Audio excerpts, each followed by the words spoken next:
Stall, এটা হলো প্রযুক্তি স্টল। এই প্রযুক্তি স্টলে আমি বিভিন্ন ধরনের প্রযুক্তি এখানে দেখানোর চেষ্টা করছি। এর মধ্যে এক নম্বর হলো বস্তায় আদা চাষ, বস্তায় কিভাবে আদা চাষ করতে হয় তার একটা আমি নমুনা এবং প্রযুক্তি দেখাইছি স্যার। আর আরেকটা জিনিস হচ্ছে যে এই মালচিং পেপারের মাধ্যমে কিভাবে সবজি চাষ করতে হয় ওইটার একটা প্রযুক্তি স্যার আমরা দেখাতে চেষ্টা করছি। আরেকটা হচ্ছে যে আধুনিক WD পদ্ধতি ধান চাষের ক্ষেত্রে, এটা একটা গুরুত্বপূর্ণ বিষয়, এটা স্যার আমরা দেখাতে চেষ্টা করছি। আরেকটা হচ্ছে স্যার পারিবারিক পুষ্টি বাগান স্থাপন। একটি পারিবারিক পুষ্টি বাগান স্থাপনের ক্ষেত্রে স্যার একটি পরিবারে তার যে দৈনিক যে পুষ্টির চাহিদা, এই পুষ্টির চাহিদা পূরণের লক্ষ্যে আমাদের প্রতিটি বসত বাড়ির আঙ্গিনায় 1-1.5% জায়গা পতিত এবং উঁচু জমি থাকে, এবং এই জমিগুলাতে আমরা পারিবারিক পুষ্টি বাগান স্থাপন ইচ্ছা করলে করতে পারি। এই লক্ষ্যে আমাদের এই মডেলগুলা দেখানো হচ্ছে স্যার। এখানে 5টা বেডে 5 ধরনের সবজি, এবং এই যে 2 মাছাই এই করলা এবং একটি মাছাই লাউ চাষ দেখানো হয়েছে, এবং এখানে পরিবেশ বান্ধব যে কৌশল চাষ, এর মধ্যে এক্সপেরিমেন্ট ফাঁদ এবং 20 টুপ পাদ পদ্ধতি দেখানো হয়েছে।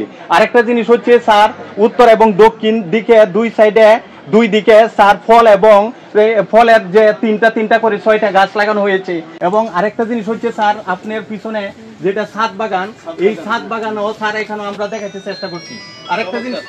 আরেকটা জিনিস হচ্ছে স্যার এখানে যে পোকার যে চিড়িয়াখানা, অর্থাৎ কৃষক যে কিভাবে বুঝবে যে পোকার যে ক্ষতির যে লক্ষণ, এই লক্ষণগুলা বিভিন্ন পোকা আমরা বিভিন্ন সময় ছেড়ে এই কৃষকদেরকে দেখাইছি যে লক্ষণগুলা দেখানোর জন্য আমরা পোকার চিড়িয়াখানা এখানে স্থাপন করছি। আরেকটা জিনিস হচ্ছে স্যার যে আলোক ফাঁদ, এই আলোক ফাঁদ একটা গুরুত্বপূর্ণ বিষয় আমাদের ধান চাষের ক্ষেত্রে। এখানে আমাদের সবচেয়ে ক্ষতিকর যে পোকামাকড়, বিশেষ করে মাজরা, পাতা মোড়ানো পোকা, বাদামি গাছ পরি, এইগুলা আমাদের ক্ষতিকর পোকা। এই ক্ষতিকর পোকার উপস্থিতি জানার জন্য এবং এই যে পোকা, এই পোকার কি ধরনের পোকা এখানে উপস্থিতি আছে তার আঙ্গিকে আমাদের কৃষকদেরকে পরামর্শ দিয়ে থাকি যে যদি যে কোনো পোকা বেশি আক্রমণ করলে যদি অর্থনীতি দ্বার প্রান্তে পৌঁছে যায় তাহলে আমরা কি ব্যবস্থা নিতে হবে, এই ব্যবস্থাগুলো আমরা কৃষকদেরকে আলোক ফাঁদের মাধ্যমে আমরা দিয়ে থাকি স্যার।